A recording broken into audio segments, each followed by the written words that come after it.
Hi, my name is Allie Fruscino, and I conducted my process improvement project at Berklee College of Music in their dining services program. I conducted it on reducing food waste at the consumer level in a college dining facility. So I conducted my process improvement project at Berklee College of Music, as I had said. It's located in Boston, Massachusetts. It serves about 3,000 meals a day to students from 18 to 22 years old, approximately, and a couple of faculty members as well. There are 2 levels with 9 food stations, including a vegetarian kitchen, a hearth, which is mostly pizza and flatbreads, a sauté station, a health and wellness station, a salad bar, an Evo grill, a deli, a healthy snack station, a regular grill, and a dessert station. The objective of my project was to determine the best way to reduce post-service food waste in the dining hall. So I wanted to study the post-consumer waste process because Berklee already does a great job at reducing waste as much as they can with a composting program. They're trayless. They order from local and sustainable companies. They work really hard in all those arenas. So I really want to focus on the consumer and see how I could sway them personally to waste less food. So for this, I wanted to see what was most wasted, how we could best reduce that waste, and I studied this through research of journals, scholarly articles, and industry best practices guides. I also conducted a plate waste analysis so that I could find the specifics that would work best for Berklee. So I conducted a literature review, and in the review I focused on why food waste is important, just for my own personal background to see how much of an impact it was making. And I also presented the statistics to my preceptor to show her that why it is important that they minimize their food waste as much as possible. I also conducted a review on how to best reduce it and how to conduct a proper plate waste analysis. So for the first part, why is food waste important? It really helps the environment and the economy to minimize food waste. I have some statistics here on just how much food waste is lost each year. According to the FAO, 1.3 billion tons of food waste is wasted annually, and 4.4 million tons of this are edible. So inedible food waste would be things like banana peels. Edible food waste is a piece of the banana that you should have eaten or could have eaten. And then this produces as much carbon dioxide as 1/4 of all the cars in the entire world. And this is just the food waste from America. So the methods to best reduce food waste, I checked out the Food Waste Reduction Alliance's Best Practices Guide, and they said that source reduction is the best way to reduce waste. So I want to see how I could best reduce the sources of food that were being wasted, and therefore I want to focus on how we could order less of certain foods at Berklee. They also recommended a waste characterization assessment to find exactly which foods to target in your intervention. So for this, I wanted to conduct a plate waste analysis that was specific to certain foods to see how many foods or which foods were being the most wasted rather than just how much waste was being generated. And they also had said that effective methods included going trayless, which Berklee does, using local products, which Berklee also does, consumer education, and implementing 9-inch plates. Now the second 2 came into play a lot more in my project. So some methods to reduce food waste is also consumer education. So one study had found that consumer education combined with reduced plate size reduced post-consumer waste by 1 ounce per portion. The Academy of Nutrition and Dietetics published another study that found 15% of the food waste was decreased after posting educational messages in a dining hall. So these were very short, easy to understand educational messages saying, don't wait, love food, don't waste, things like that. A third study by the Journal of Consumer Research found that subjects who received education on the effects of plate size on self-serving, so this was called the Delboeuf theory, and that says that if what you perceive from your plate, if you perceive it to be a lot of food versus only a little bit of food, you will eat more or less based on how much food you think you have. So when people already learned about this Delboeuf theory, they had 9% less serving bias than a control group who did not learn about this. So, another way to reduce food waste is to control the plate and portion size. So, a study in obesity found that decreasing the original portion size of French fries led to 31% less waste at a college dining hall. So they decreased these bagged French fries gradually over a long period of time, and so students didn't notice that it was being decreased, the portion size, and they gradually decreased it from 88 grams to 44 grams. And by the time it was down to 44 grams, there was 31% less waste because the students consistently were consuming about 80% of the portion.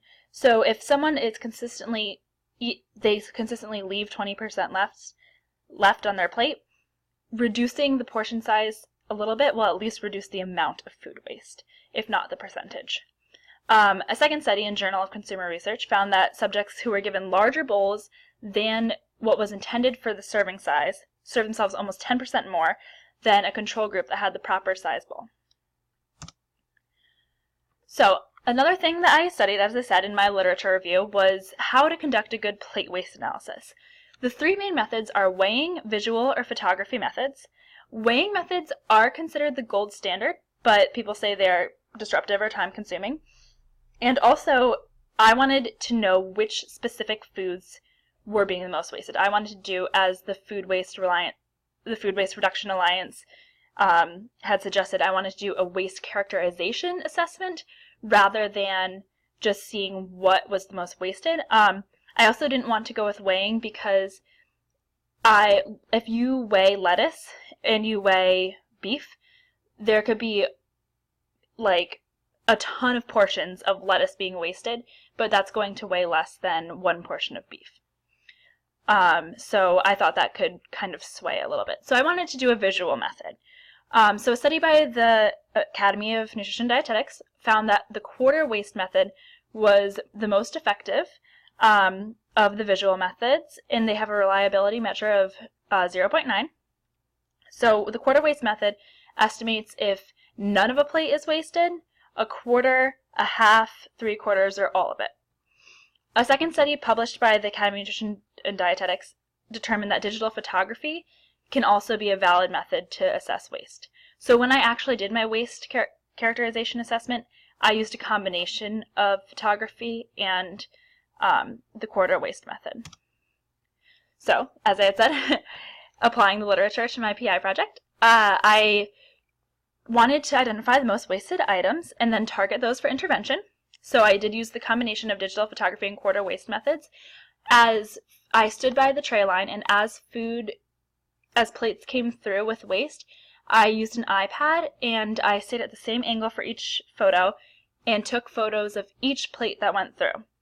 And then I looked at those photos later and analyzed if a quarter of the portion was wasted or if a half of it was wasted or none, etc. So for my intervention design, I used education and portion control tactics because those were the most emphasized in my research. So my materials and methods for my plate waste analysis, I conducted 2 separate analyses because I wanted to get a snapshot of 2 different days. And I first walked around the dining hall and I wrote down the entire menu. I observed the standard portion size of each item because there are glamour plates above each station where the chefs will put out how much a portion is supposed to be, like the 4 ounces of chicken and the veggies, etc. So I would observe just how much that was. I would then stand by the dish belt and photograph each of the first 100 plates that came through from the same angle, and then I would analyze the photographs using a chart, and I will show the chart in a moment. I use the columns 1/8, 1/4, 1/2, and 3/4, and whole plate wasted. So I included 1/8 because I thought that 1/4 was kind of broad to go from 0 to 1/4 wasted. So I just include 1/8 if just a little bit of a portion was wasted, and it wasn't quite none, but it wasn't quite 1/4. I did not include beverages or empty plates in the analysis because I didn't want to complicate things too much. So this is the chart that I used. I put the menu item on the left, and then I would tally if how many of that menu item had a quarter wasted or a full portion wasted, etc. And then I added up the total portions wasted. So like if there were 3 halves wasted, I would do 1.5 total portions wasted.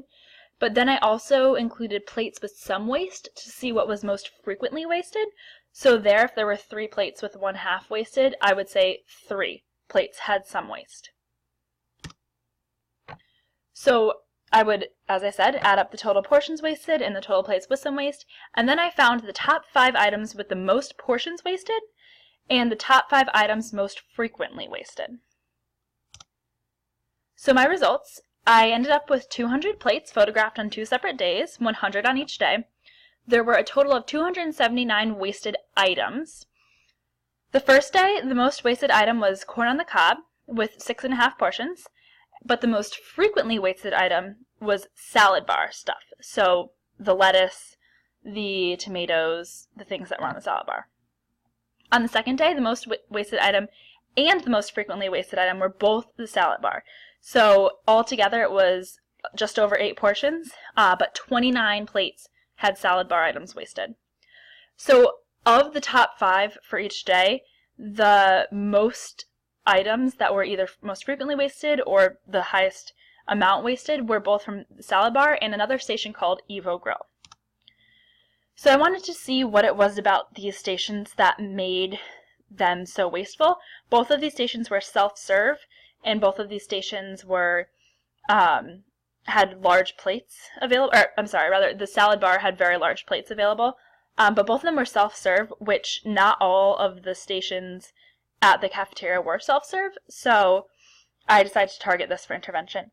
I looked up how to reduce plate waste in college and reduce plate waste in dining halls.